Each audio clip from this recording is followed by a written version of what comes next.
So my mother was from a royal family. But your daughter is also Ijebu now. Yeah, Ijebu, yeah. Did you know that Remi Ogunpiton worked with the United States Information Service?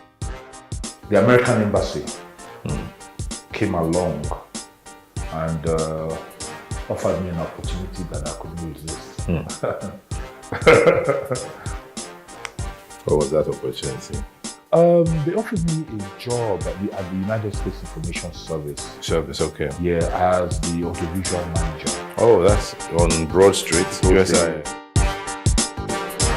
Did you know that Remi Ogunpiton established his own TV production company, IBST, back in 2002? It was a juicy bit of money. Very good. With some other businesses that I done at that time, like the All Africa Games and everything, I started IBST until today. What is IBST? Integrated Broadcast Services and Technology.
Hello and welcome to the run-up on Plus TV Africa. I am Maureen Menong-Wezigwe. I also have Adebayo Olowake joining me virtually as my co-host. Good morning, Adebayo. Good morning, Maureen, and good morning, everyone. And happy International Women's Day to you. Thank you. Happy International Women's Day to you and to everyone, and to our guests on the program today. Well, you know, it's something that is very crucial to celebrate women. Women have been so resilient. Some women have gone through a lot to be where they are today. And I think it's a beautiful thing that a day like this has been set apart to celebrate them, their achievements economically, socially, politically, and in every way that women have excelled. Well, this year they have innovation and technology for gender equality. How do you see that? How do you see that? that particular theme? The theme is quite appropriate. We've seen women making strides in virtually every field of human endeavor. But in particular, we've seen women making strides in what you might call the critical sciences. Not that they were never doing that, it was just that they were not acknowledged. Their efforts were not recognized.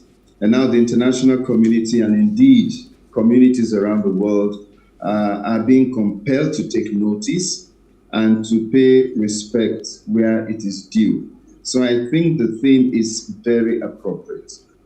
All right. Well, today, the 8th of March, 2023, is a celebration of the International Women's Day. The UN theme for this year's International Women's Day is Digital, Innovation and Technology for Gender Equality, Innovation and Technological Change and Education in the Digital Age for Achieving Gender Equality and the Empowerment of All Women and Girls. Also, President Muhammadu Buhari has joined Nigerian women in celebrating the International Women's Day observed yearly today, that's March 8. The president also recognized the valuable role women have played in advancing the progress of the country since independence. He also said his administration worked with Nigeria's brightest women and he is proud of the feat. Buhari said his administration has prioritized women's and girls' empowerment through innovation and digital skills. Today, we'll be discussing women's involvement in politics and national development. So we'll go on a quick break, and when we return, we'll be joined by our guests.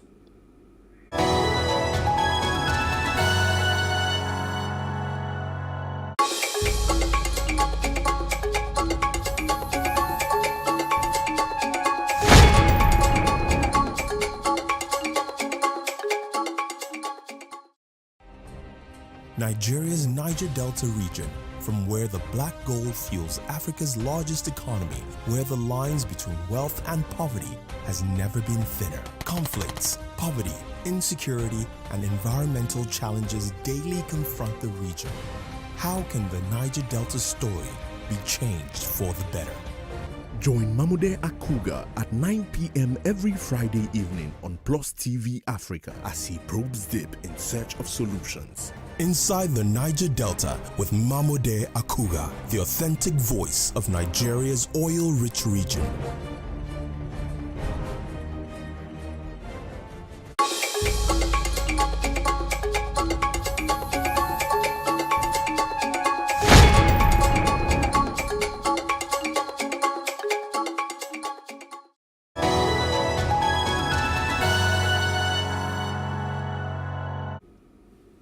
Welcome back to the run-up. Women have remained largely underrepresented in the realms of political power throughout Nigerian history. Since the beginning of electoral democracy in 1999, public campaigns, proposed legislative reforms, and internal measures within political parties have attempted to address the gap in gender imbalance. Yet, assessments of the performance of female candidates in Nigeria's most recent general elections revealed a disturbing trend. Women's representation in elected and appointed office has not only failed to increase, but appears to be on the decline. Analysis of data obtained from the Independent National Electoral Commission by a correspondent in Abuja has revealed that a total of 1,524 women will be contesting during the 2023 general elections. The positions include presidency, that's the president, vice president, governorship, deputy governorship, Senate, House of Representatives, and state houses of assembly. The figures were obtained from the list of candidates for the elections as released by INEC.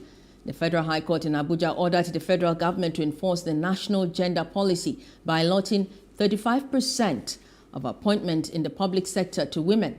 9 civil society organizations had filed the suit against the Nigerian government on 24th of August 2020, seeking the implementation of the 35% affirmative action in appointment of women into public office.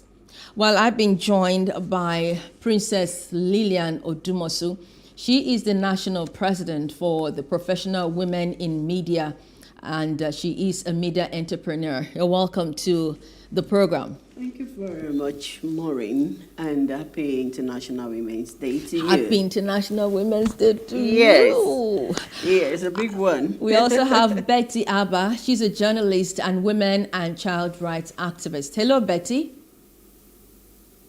Hi. How are you doing? I'm happy to be here. Fine, thank you. All right, so you listened to my intro. Nigeria is yet to practice what it preaches, and that's the inclusion of women. And we're talking about the 35% affirmative action. What's your take on that? And the fact that the National Assembly yet to pass that Gender Equal Opportunity Bill and other bills supporting the affirmative action. Betty, Okay, we're starting with you. Thank you very much. I would say that we've always had an issue with implementation of laws in the country. So it's not just about passing the laws.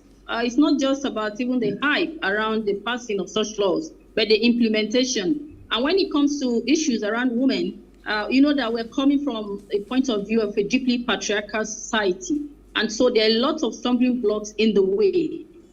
Until we have people that are genuinely concerned about women's advancement in a society like ours, at the highest point of governance, I don't see a very fast implementation of these bills. I don't see a very fast advancement. And that's why during the recent election, there was a need for women to get into the highest point of decision making. Mm-hmm. But sadly, again, there's even a dwindling number of women getting into positions. So it's really a cause for concern. And I'm really happy that on a day like this, we're bringing this very important issue to public bonus. Because if women make up to half of the population of a country, then why are women not even allowed to be equally to have equal representation at every level of governance, at every level of decision making? So it's a thing for concern. And like I said earlier, it's all about implementation. There was a court ruling in 2022 that there should be the implementation of the 35% affirmative action, just like you mentioned. But we've not seen any serious move. We've not seen any implementation so far. And I believe that the more we put this kind of issue in public burners, maybe we could have, there may be a little silver lining in this dark cloud that we see with regards to women's participation, women's active presence in the arena of political decision-making. Let me just talk about this court ruling that has not been obeyed. What does that portend, that we have a court ruling that doesn't get obeyed? So, thank you very much. Yeah, about the court ruling. From my own perspective, I think because we are Africans, and you know, an African man do not respect that integrity in a woman, do not have that fear, or do have that fear for their women, more especially if you are coming up with a lot of things. If you have a lot of things upstairs, a general African man will start or will look for a way to bring you down. Yeah, but we're talking about court ruling that a government, it's a still the same. democratic These same government. people we are talking about, the Africans we are still talking about, the government we are still talking about, they are still Africans because they do not believe in the power of a woman. But it's very, very clear that a lot of women out there are doing a lot of things. A lot of women out there are taking head high because they know their onions, because they believe they can handle that mantle. And they've proven themselves right in every ramification. Well, the president is leaving. President Muhammadu Buhari's administration is, about to end. What's your expectation from the incoming president with regards to this 35% affirmative action? They should do that. He should take up from where the president stopped from. The incoming president, and I believe he will do that, because he's a lover of women, because he's someone that respects women so far. In the past, he has given women the opportunity to to come up with something, and they did not disappoint him. But it's the same party. It's the APC party, APC. See, that is one thing people don't. Let me tell you something. People don't realize that when you talk about two people in a party, we have two different characters.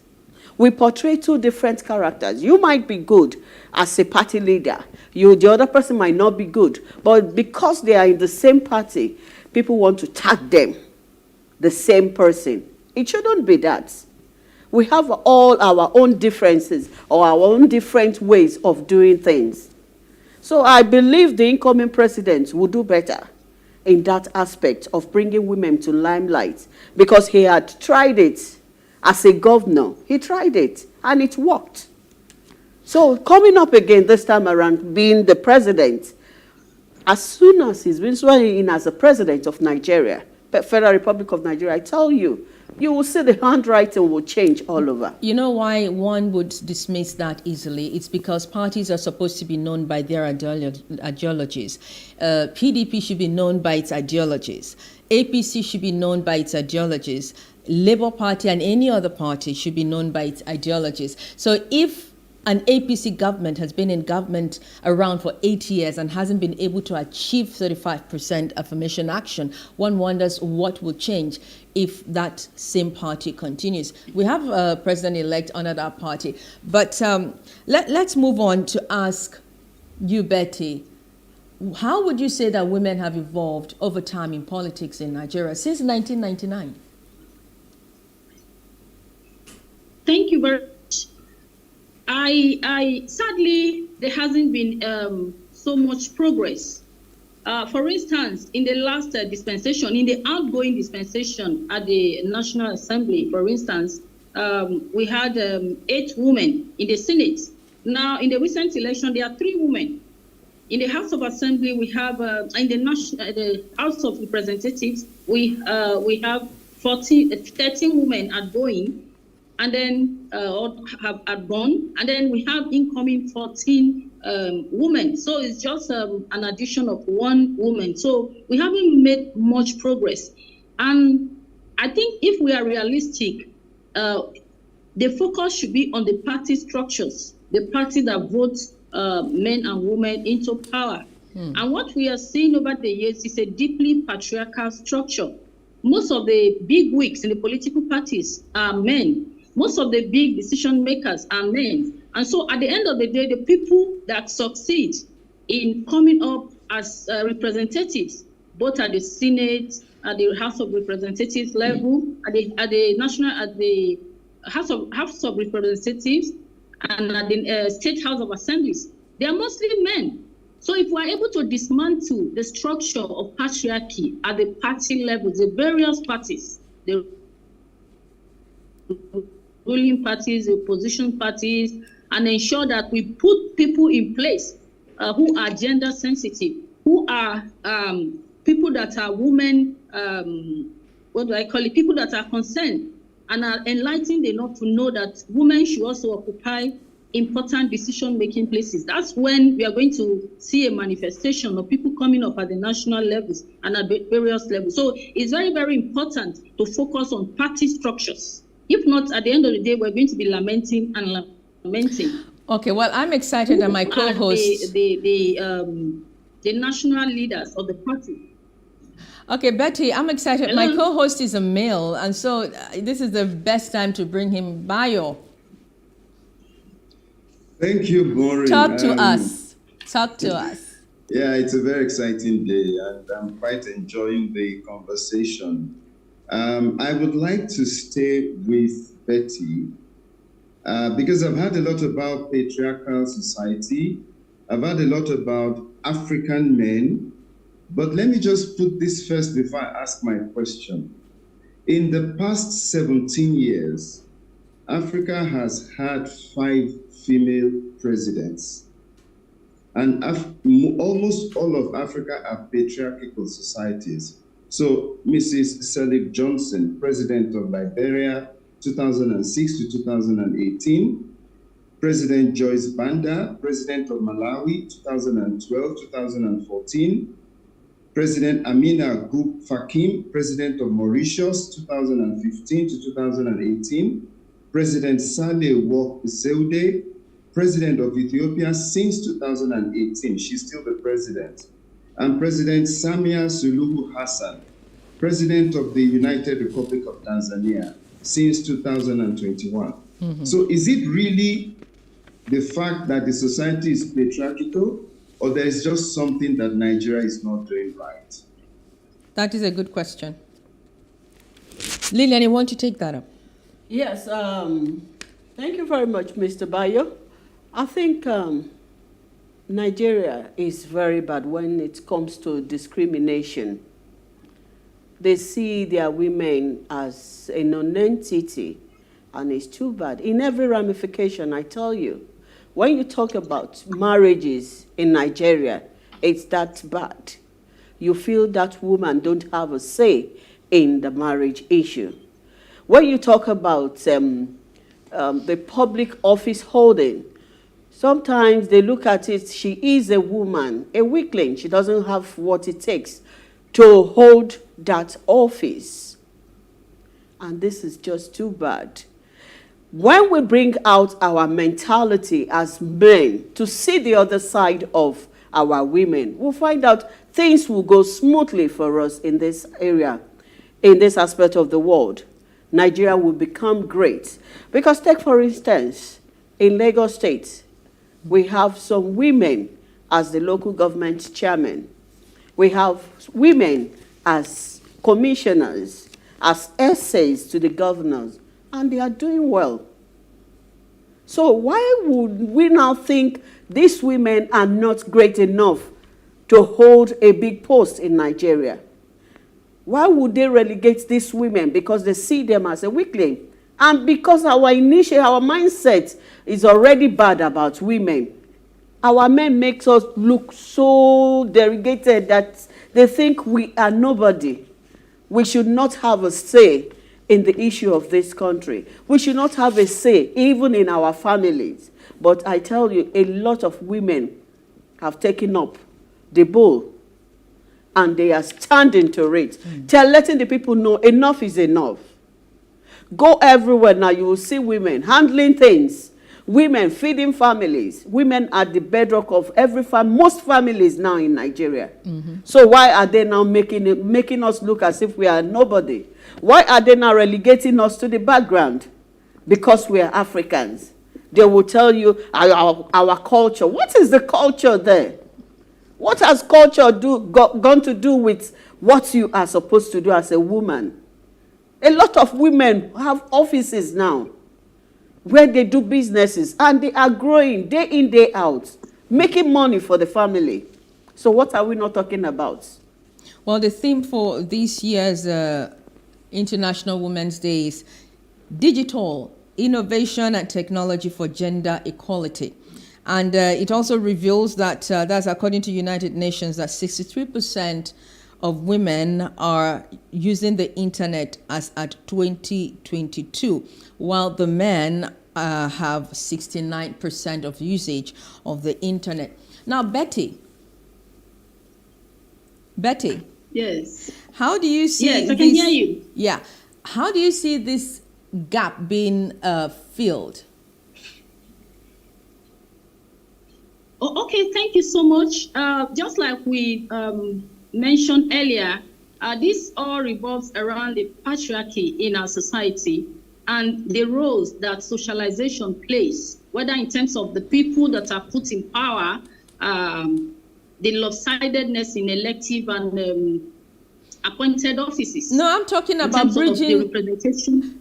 No, at yes, this point. yes. So this is all the same. What I'm saying is it all arises from patriarchy in the society. But what has patriarchy? Betty, what has patriarchy got to do with bridging the technological gap between the men and women? You know, I sometimes I think. May I just land a bit? Can I just land? Sometimes I worry, as a woman, I love women, but sometimes I worry that women play the victim a lot. I think women whine a lot, and sometimes women should take the responsibility to accept that they probably haven't pushed themselves enough in some aspects of life or in certain conditions, instead of just generalizing that, oh, the men hate us. What's your response? No.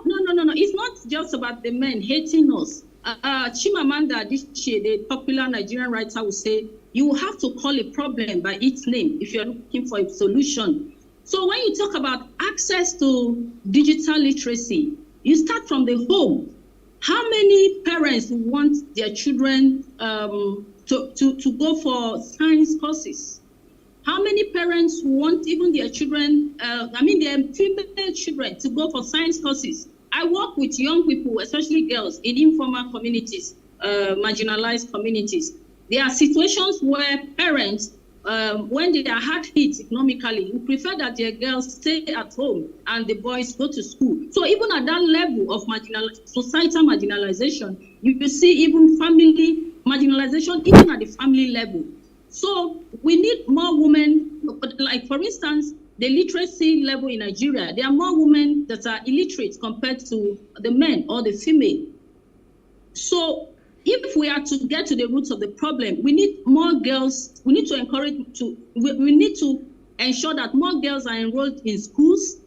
We need to ensure that more women and girls go for courses that are digitally based. We need a whole lot of policies that encourages women. We need, like we've been mentioning, affirmative action to ensure that women have more access to digital literacy, because we're coming from a background of deep discrimination, and it affects every single thing in our life. It affects us at every single level, at the family level, at the community level, at the national level. So it has to be a conscious process of saying, can we have an affirmative action? Can we ensure that more women and girls enrolled in courses that make them to access digital literacy? It has to be a conscious level. And societies where we've attained some level of equal literacy level, and there is hardly very little marginalization, it came from a point of affirmative action. They are conscious decisions. And so if we're not looking at it from this level, that we're coming from a background of marginalization, which is impacting on our access to literacy, then we are not ready for a solution yet. You want to add to that? Yes, it's not just about victim blaming. Let me add to what Betty just said now. Betty, you made mention of girl child or women not being in sciences. I tell people, when it comes to education, you don't force a horse to a river to drink water. Mm-hmm. You don't do that. If a child is not good in science subjects, you don't force that child. And that is why most of them, when they get there, they don't know what they are doing. So by saying, I'm coming, Betty, let me land. You forcing a child or a girl child to key into science subject as a science student, I don't agree to that, because it has spoiled a lot of things. We all have our own different areas in where we are good at. It might be art, it might be sciences, it might be commerce. So just give that child that opportunity to do whatever she wants to do. All right. I like this debate that's coming up, because that now springs the question, must there be a bridging of this gap? Let's take a break. We'll come back, and Bayo, my co-host, will take that up. You're still watching The Run-Up.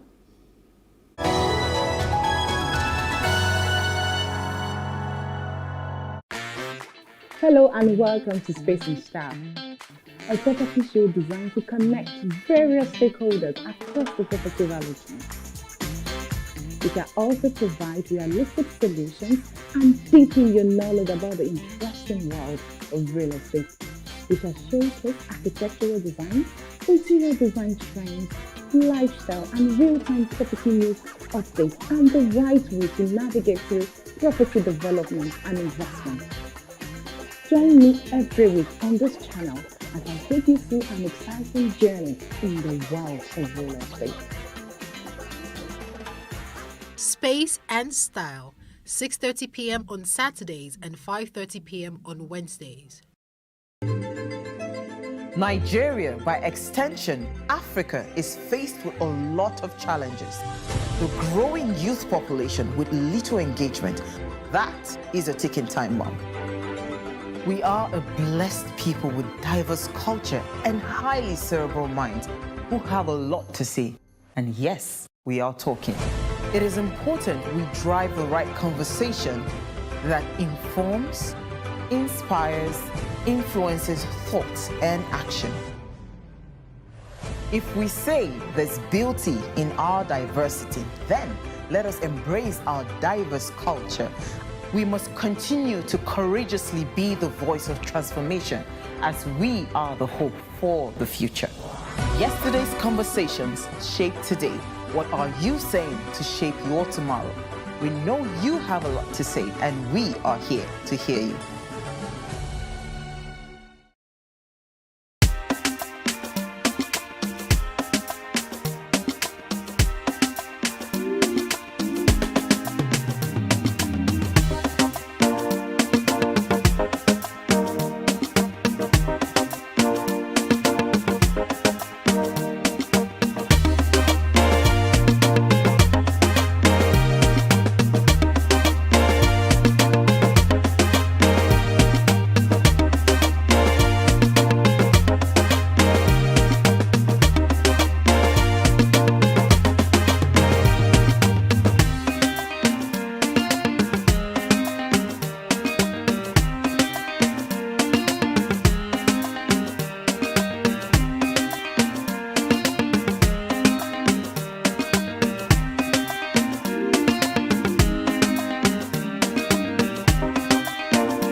Is it for upcoming artists to blow in Nigeria?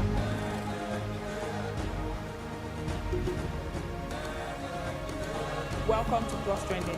I am Buki November, your host, saying thank you for joining us on today's episode. Welcome back. It's tea time on PlusTvAfrica. Practice makes perfect. I'm not perfect yet, but I'm a lot better than I used to be. He's a king. He's entitled to marry 100 if he wants to.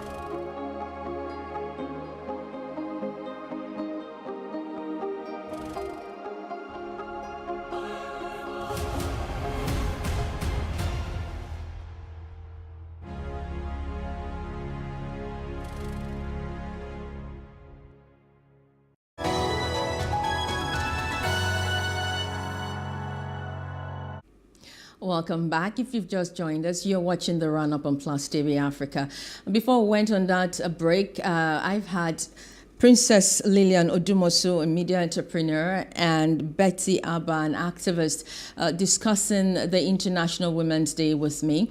Of course, I have Adebayo Lowake, my virtual co-host, and we've just been joined by Honorable Princess Folashade Olabanji-Oba, the National Chairman of Ikorodu Local Government State. That's the Vice Chairman, I beg your pardon, of Ikorodu Local Government Area. Princess, you are welcome. Thank you. Good morning. All right, so before we went on that break, we were taking a look at the fact that 63% of women have access to the internet as at 2022, as against 69% of men. And my two ladies were just disagreeing on it, which led me to asking the question, must that gap be bridged? How necessary is it to bridge that gap? Perhaps you should come in here, Princess Lowoke. Very important. I mean, I'm a politician, so numbers matters, okay? And so we're talking embracing equity and all that. And so everything must be done to bridge the gap, okay? So wherever we're lacking behind, we must make sure we fix it. You know, definitely the world would be much better, okay? Today we're saying thank you for Johnny Thoughts Fair. We're not where we need to be yet, but we're not where we used to be either. Whatever it is that needs to be done, it must be a collaborative effort on all of us to make sure that we get the equity balanced up. I mean, I know no country has achieved that yet, okay, but it's still a must do. Adebayo. Yes, Maureen, thank you. Yeah, you want to come in here. I was enjoying the conversation as usual. I have a question, but before that, let me put something in perspective for that question. According to the Global Gender Gap Report, although what I have is for 2020, I don't have the current one. But for 2020, the following African countries were rated as the top 10 in countries closing the gap, you know, the gender gap. You have Rwanda as number 1, Namibia number 2, South Africa number 3, Burundi number 4, Zambia number 5, Zimbabwe number 6, Mozambique number 7, Madagascar number 8, Uganda number 9, and Tanzania number 10. Now, coming back to the question of technology and innovation and closing the gap, you know, for the girl child. My question, and perhaps because Betty gave some remarks, you know, which began that interesting exchange, and maybe Betty might want to respond to this. In Nigeria, both male and females do not have access to proper science education. I don't think it's a question of just a girl child. We are known as a country that is not very good in the sciences, whether it is male or female. Most of our schools don't have science laboratories. Most of our schools, public schools now, don't have computer laboratories. So given this environment in which students have to learn, does that not impact on whether any of the genders actually have a good opportunity to build up, you know, in this particular field of science and innovation? I don't know how you respond to that. Can I respond to that? Okay. Thank you very much. Thank you very much. I'm still insisting that this this still boils down to our patriarchal system. This still boils down to gender discrimination. Of course, we have issues with sciences in Nigeria, the lack of properly equipped laboratories and all of that. But then at the basic level of the home, the reality is that most parents, and I mean most parents, would want their girl child to go for the arts compared to the way they encourage their boys. When you talk about the average Nigerian home, the parents will say, okay, this boy go become a medical doctor and engineer, and then the girl go for nursing profession, go for teaching profession, so that you can have time for your children when you become married. That is just a reality, except we're running away from this reality. And this doesn't even have to do with whether people are educated, whether the parents are educated or not. It's all about the ways that those parents are fundamentally socialized. I can speak for myself. My parents are not educated. My mom just passed a couple of months ago.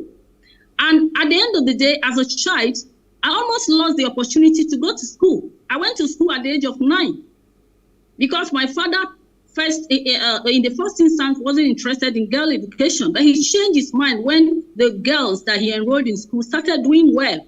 But not every girl had that opportunity to have the parents that will have a change of mind.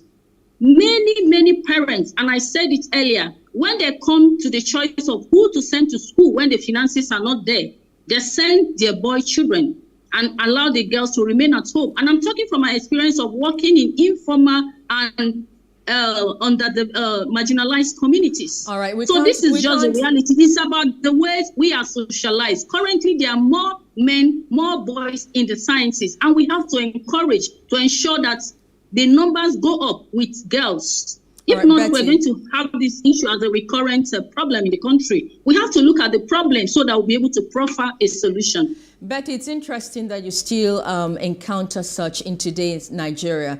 However, Princess Folashade, is that the reality that you also have observed in Nigeria today? Well, I think to some extent she's right. I had a similar experience growing up as a first child. No, I mean, we're talking from 40 years ago and today. You know what? If I use Lagos State as a role model here, I think I wouldn't say that in Lagos State, because most of the schools in Lagos State are really way up there. You know, they've been all upgraded and all that, and a lot of the students have more access to all this tech stuff than the other parts, really, of the country. And so, but when she's talking about being more scientific for the men and all that, it's obviously a bit more expensive, raising, you know, the boys to go to school and medical school fees and all that. So women tend to be like, it's easier, quick fix, go to nursing instead of being a medical doctor. You graduate quickly, then you can quickly marry off, and it's off the parents. So she has a point there,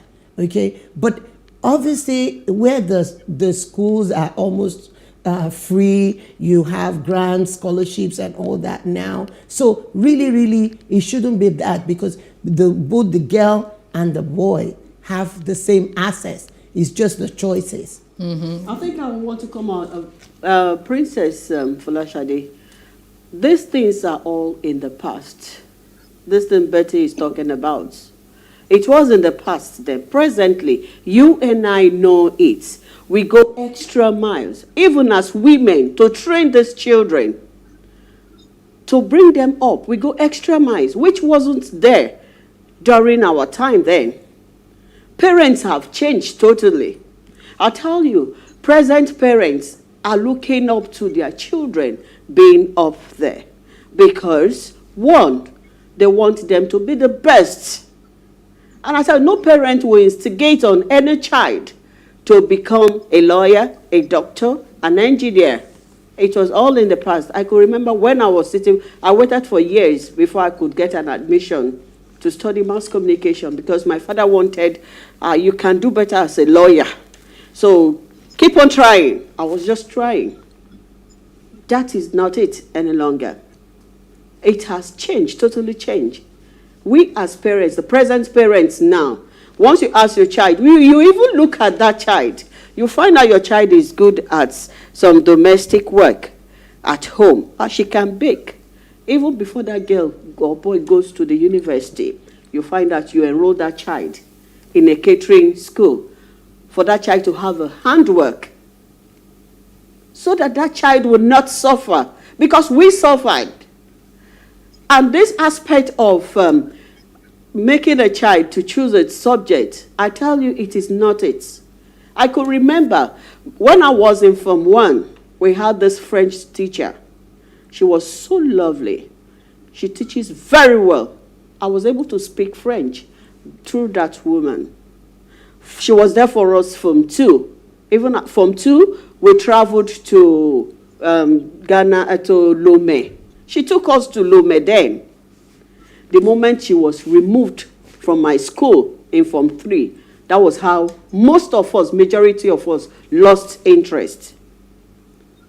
So maybe if that kind of teacher had continued with us, then I might end up becoming a French teacher or whatsoever that course would lead me to. All right, so it's a mixed bag at this point, but we'll take a break, come back and continue with the discussions. Stay with us.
How long were you going to live in denial?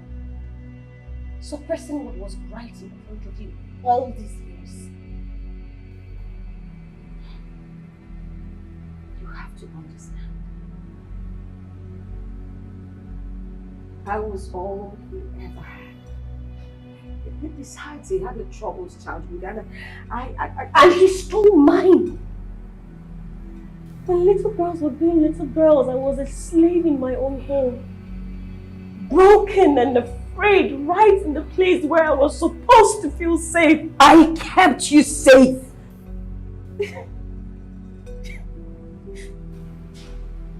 How? Well, I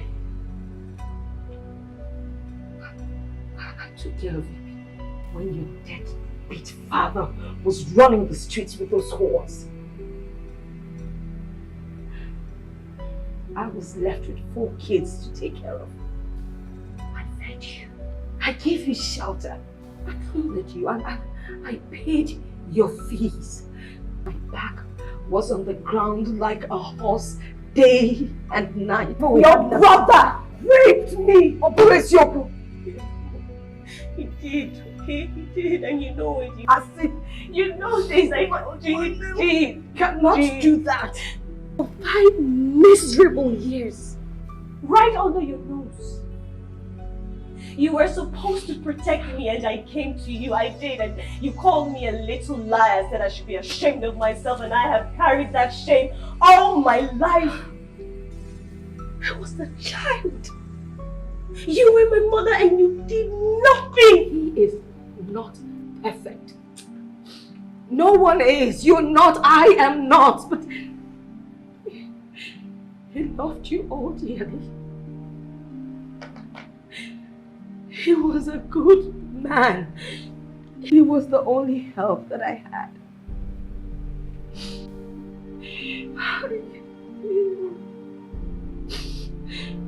He took you to school.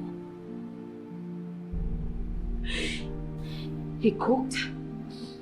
He cleaned. He did everything. Oh God, the crap mom. Cut it off. You were a child.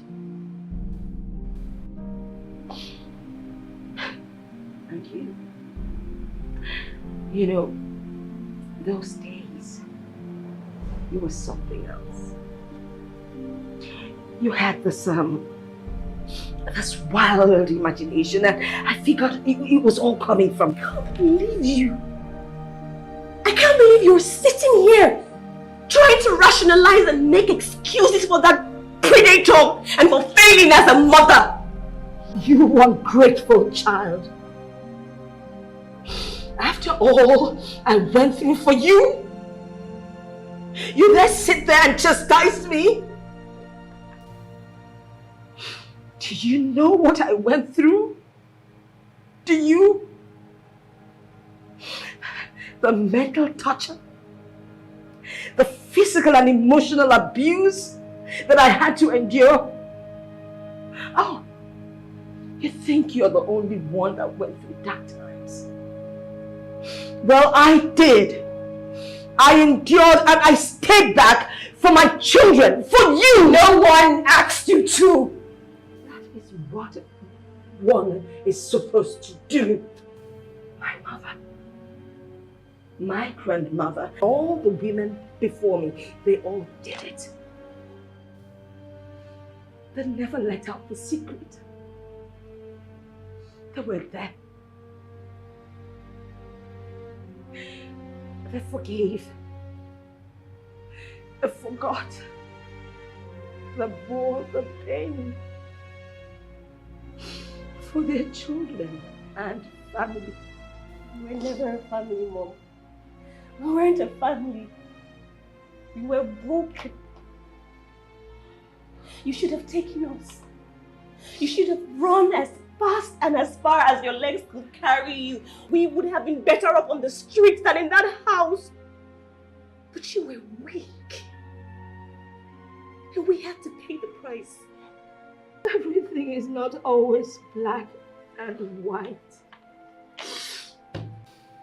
You women of this generation with your modern day ideologies and feminism, all you want to do is talk about everything. Let me tell you, we paid the price for you. We bore the pain so you will have a shot at life.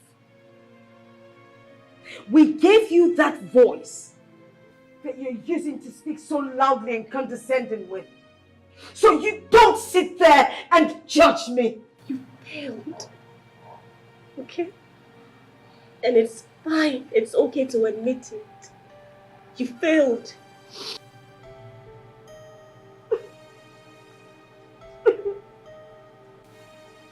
I raised my little girls with a nagging pain and a constant fear of neglect. So paranoid that I might make a mistake and repeat the same cycle. I see it now. I come from a line of broken and subdued women.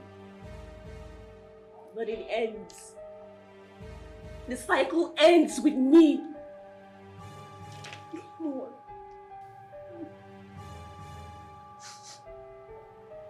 I forgive you. And I hope that you find healing for your soul as I do mine.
Good afternoon. I am Maureen Menongwezigwe, and this is News Update.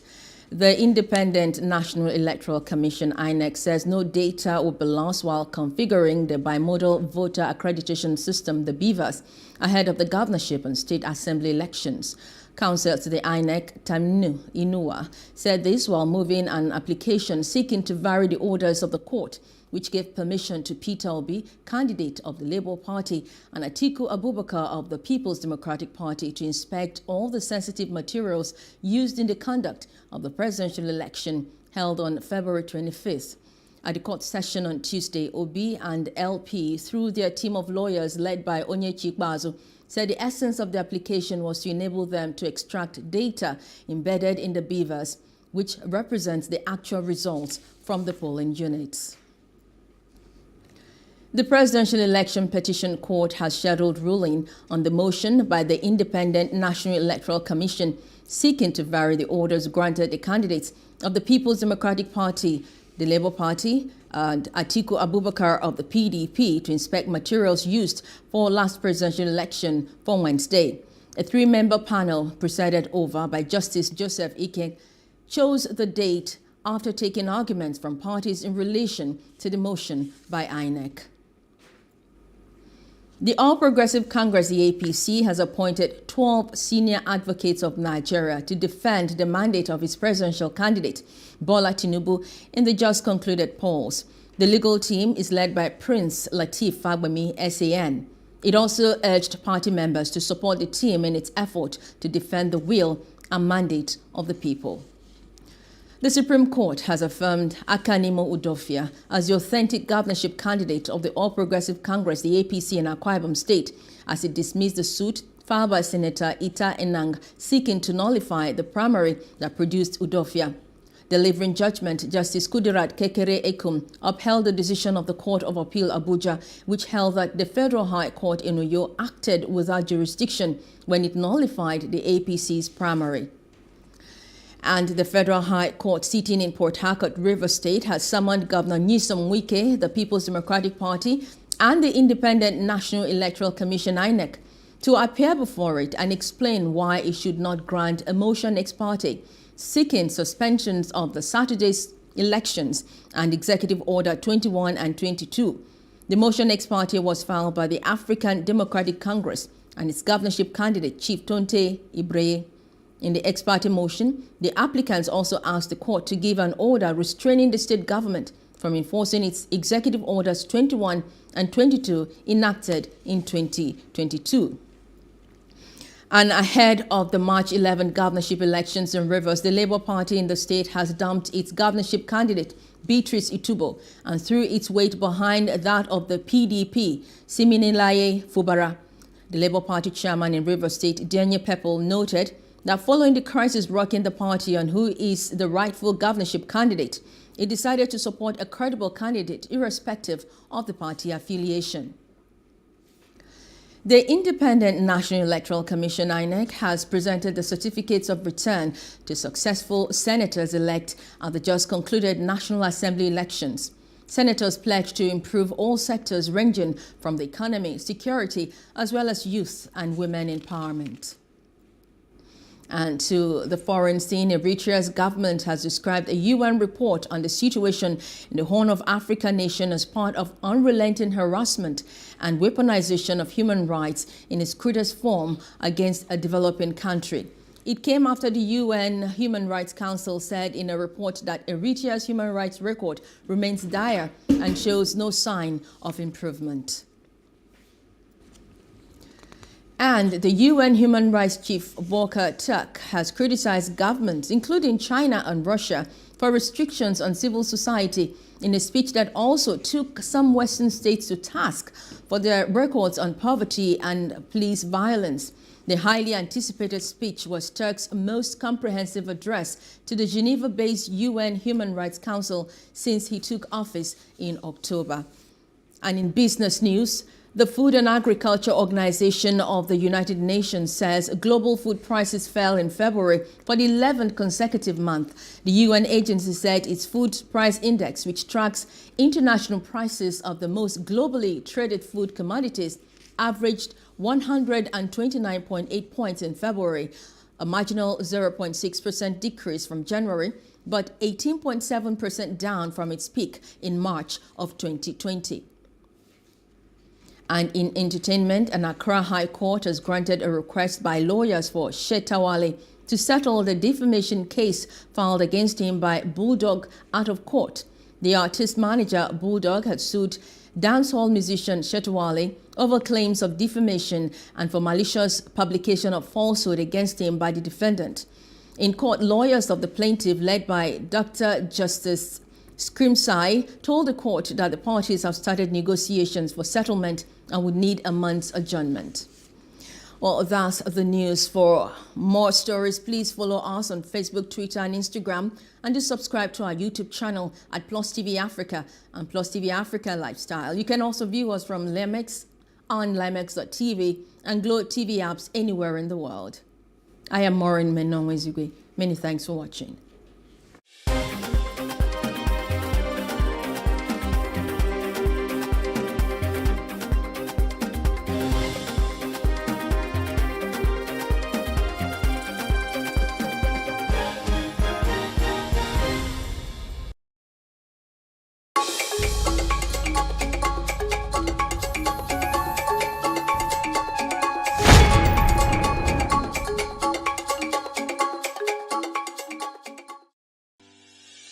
Increase the reach of your events or business services. To advertise on Plus TV Africa, please call 0906 000 5719 or 0909 040 8408, or send an email to marketing@plustvafrica.com. Plus TV Africa. Big stories live here.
Welcome back. You're still watching the run-up on Plus TV Africa.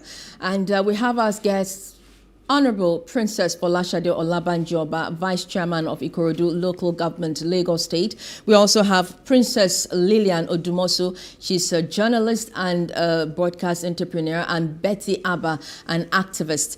Well, we're taking a look at today, which is special to women, the International Women's Day, with the theme Digital Innovation and Technology for Gender Equality. At this point, I'm going to invite my co-host to take it from there. Adebayo. Thank you, Maureen. And I want to actually interrogate, so I want our guests to interrogate this question of the process of our politics not favoring women. And what do I mean by this? It sounds light-hearted, but it's actually a fact that when meetings are being called, political meetings, they are usually held at night. I've had this argument, that these meetings are usually held at night. When they're not held at night, even when they start during the day, they are marathon meetings. They take so much time. And therefore, because our women have to multitask, they have to carry out so many functions. It's almost always difficult for a woman in Nigeria to be able to fully participate in all those processes, all those meetings, and so on. And therefore, this discourages women from being actively involved. I don't know how our guests will react to this and how true actually they think that argument is. Maybe Princess Olabanjo would like to start, because she's right in the middle of it. Thank you for having me, sir. I think to say that meetings are just held only at night is just part of the stereotyping to obviously discourage women from the space, or not allow the men to allow the women to also participate. But you can't take away the fact that being actively involved takes you away from family time and all that, because you have to be able to be available, most times, and sometimes even at odd hours. But then no pain, no gain. It's not only politics that takes you away at odd hours. Some other professions do the same. So it's just encouraging more women to take the bold step, get in the space, and engage. Right now, the polity, when it is being also heated up, it's also a deterrent, because most times most women don't want to get hurt. And obviously, if you had a daughter or a sister, you would also want to discourage them. But this is the time for us to do all that we can to make sure that women don't become endangered species in the space, because it is really the nation that benefits more when we do have more women that actually positively participate. We're blessed to multitask and handle so much more. And so this year elections, I'm a bit heartbroken because the numbers went down. So much so because it happened to be a much tougher election than it is. So yesterday I looked at the numbers in the National Assembly for the senatorial, just 3 women. The prior sessions, had 6, 7. And so down to 3 is something that it's not a trend we should, All right. Yeah. And in addition to what Princess Olabanji just said now, I think there's this saying that says, train a woman, you've trained a nation. Until our men have that upstairs, that women are very, very vital in the society. Until they recognizes that fact that women are being needed in the society, they will find out that in every ramification of the society, you'll find that a woman doing good, doing better off the man counterpart, or the men counterparts.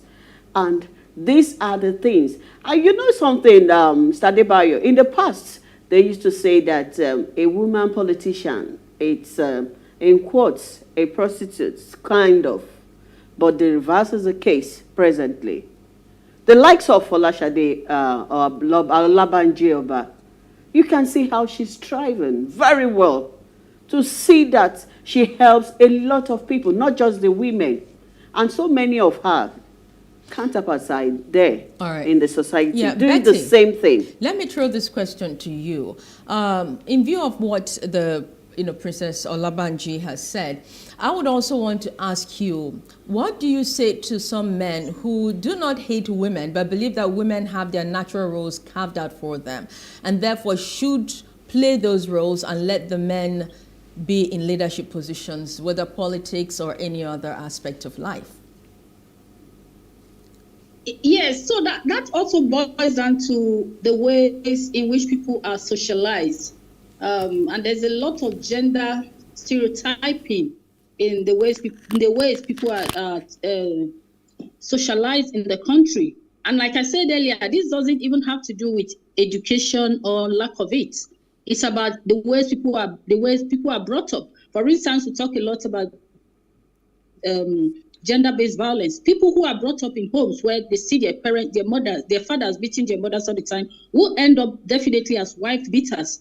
So it's about how they are brought up. And so, sometimes I think rather than even criticizing them, we have to enlighten them. Let people see the light of the reality of the present age, that what a human being accomplishes in life does not have to do with the gender. Whether the person is a male or female, it doesn't have to do with the sex. It's all about the individual capacity. Yeah, but ladies, let me, without meaning to take words from your mouth, Betty, we can't also wish away the fact that a woman's life is in phases. We can't wish that away. If a man, for instance, says, okay, I'm marrying this beautiful girl, she's intelligent, she's a career-driven woman, but for the first 5-6 years of our married life, I want her to just stay home, have babies for me, take care of the house, and when the last baby probably is 5 years, then she can go out and work. Is that being marginalizing the woman? No. It is. That is marginalization. Why can't they share in the house chores? If the woman is able to bear the baby, why can't the man also help in the house? Why can't they share the roles? Why can't they hire house helps? Because why would it have to be the woman doing 100%? There's nothing that stops the man from cooking. Nothing stops the man from washing plates. Nothing stops them from swapping roles. Except maybe in breastfeeding, which is a biological fact. This is Africa, Betty. Let me say something. But we have to catch up with the rest of the world. I quite agree with you. Excuse me. My parents cannot train me, and then you want to take away 5 years of my life. Like Princess Folashade said earlier, women are wired to be multitasking. Is it a woman that tells you she cannot combine the roles of bringing up, of bearing children and working? Why would you have to take away 5 years from her life because you married her? This is an individual. You do not own her life. You married her, and this is a partnership. This is not a slave-master relationship. So I don't think this issue of this is Africa and all of that, Betty, I don't think it should come to bear here. I don't agree. Yeah, Betty. I don't agree. I'm also going to ask you a question that you probably would not agree. And Betty? I don't think that it's all men that have that idea that their wives should take the background. This is about partnership. And it's not about being antagonistic. We have to come to the level where we start reasoning like the rest of the world. Do you bring up your own child and say, let the husband take away 5 years from her life? Sincerely, are we willing to do that? I do not think that, I'm going to speak for the men here. I do not think that when you tell your wife whom you've just married and the two of you agree that, look, stay home for 5 years. I am not comfortable bringing nannies, strangers to the home to take care of my little kids who cannot tell me when I come back what's wrong. Forget CCTV. There's a difference between a mother tending to her baby and a stranger tending to that child. I do not think that's stealing from her life. And that's what brings me to the question about feminists and feminism. Do you think that feminists are pushing it too far sometimes when they have the kind of opinions that Betty has, or do you think they're okay with such thoughts? Princess Folashade? I'm probably not the best person to ask that question because I've had my hands full, okay? I've had to juggle so much more as a mother of 7, 6 boys, 1 girl. And I'm still doing what I'm doing. When did you join politics full time? 20 years ago, this year. How old was your youngest child? Okay, maybe like, 14. 14? No. And 14 plus 6, yeah. So maybe 6. My youngest was like Was 6? Yeah, very good. youngest Okay, was Lily, I 6. want to add to that. Yes, I think those two things should not come hand in hand. They are quite two different things. We're talking about marriage and being a woman of your own, not adding your job. Your family comes first before any other thing. You should remember, these children, the moment you derail from taking care of them, anything can happen. Who do you blame? Will you not blame their father? You can't blame their father because everything about the home is meant for you as a woman. So even if you want to add something to it, there must be a way out. And we should all remember that we are Africans. We have a culture. We have our tradition that abides us as Africans. And we should sometimes, when we are derailing, follow these things.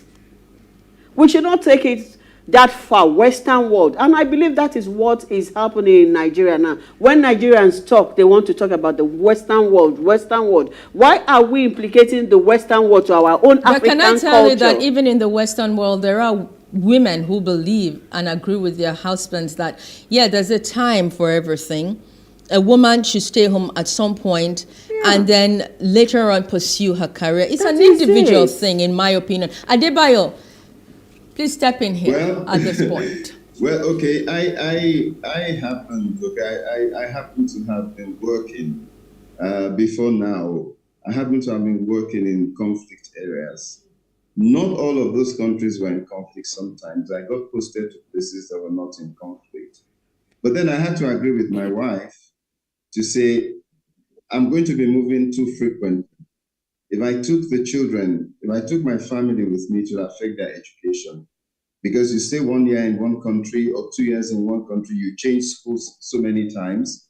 So we agreed that my wife would stay with the children. They will do their primary and secondary schools in Nigeria and finish that, and then whatever happens. And when they finished, my wife joined me, and they went off. So I think it's based on agreement between the couple, you know, rather than, I'm not discountenancing what Betty has said, because I know that we still have relationships where that kind of atmosphere prevails. But I think what we should be aiming for here is how to make sure that the couples can agree, you know, and then share the responsibilities in ways that is better for the marriage. But truly, there's nothing that can take away certain specific roles that the woman has to play with the children. Having said that, I just wanted to ask our panelists how they think certain female figures have actually contributed to highlighting the sterling qualities that the female gender can bring. For example, we have Dr. Okonjo Iweala, who is now Director General of the World Trade Organization. She's the first female Director General of the World Trade Organization. We have the late Professor Dora Akunyili, who became she was synonymous with NAFDAC, you know. And then we have currently Amina Mohammed, Mrs. Amina Mohammed, who is the Deputy Secretary General of the United Nations. How much positive influence do you think these women have brought to bear to show the qualities of our women, to show what our women can bring to the table? And how do you see this impacting the next generation of women? All right. Yeah, I think when it comes to this aspect of it, these women contributed in their various homes. I could remember late Professor Akoyele, we were so close, of blessed memory then. When I asked her questions like this, she said, Lilia, do you know what? I still take care of my home. I cook for my husband and children. I have time for the family. And I believe every other woman does that too. Even Ngozi Okonjo-Iweala, she does that too. And that is why you see them, they respect their husbands. They put their husbands at the forefront because they believe in that African culture that a woman should be there for her family. The work women, like Princess Olabanji just said now, women have so many tasks. They've given themselves so many tasks to do, or taxes to do, because they want it. They don't want to be relegated to the background. They don't want a situation whereby they will be asking their husband, "Dear, let me have money for paper. Let me have money for this." They can also do something to assist the husband. And that is why they are booming. And that is why they are going extra miles to see that they are on top of their games. Princess Falashade. Yes. Please add to that before we wrap up. Well, I think it's all about the understanding. You must be the best, the partnership, add value, prioritize your value system. And in the home, I am very much an African woman. I support equal opportunities for women, but not so much the women's sleep staff. So, but the reason why I do not so much though with the women's leave, like all right, yeah, okay. So you're not a feminist? No, okay. But I'm for equal opportunity. Okay. But really, my thing is, we must all know reason why we do what we do. For me, is the empathy, the love of the people. Let me give Betty her chance before we wrap up. Betty, your final words. And are you a feminist? Like Mrs. Falashade said, I'm just for equal opportunities between men and women, boys and girls. And so what I would say that I've learned from the life of Okonjo-Iweala and Akunyili is that women can break all the hurdles. A woman can excel everywhere they find themselves in the world. But we have to ensure that the right structures are in place. These women were sent to school by their parents, and then they were encouraged by men and women in the system to get to where they are today. And so we have to inspire women and girls to aspire. We have to inspire them to aspire to the highest level of political position wherever they find themselves, as long as they have the ambition to get there. And then we have to also ensure that the right structures are there for their participation at the highest level of decision making wherever they find themselves. Adebayo, before we go, your final words. It's been a really thrilling session. I've enjoyed, I've learned, and I know that the future is bright for our women. I think we really have no choice than to embrace gender equity, and I see that happening. Well, it's been the run-up, and this is a special edition dedicated to women in a way, because globally we are celebrating the International Women's Day. Now I've had Princess Falashade Olabanjoba, the Vice Chairman of Ikorodu LGA. I've had Princess Lillian Odumosu, a media and entrepreneur, and Betty Abba, an activist. I've had Adebayo Alowoke, who's been my virtual co-host. I am Maureen Menonwe-Zigwe. Happy Independence. Oh,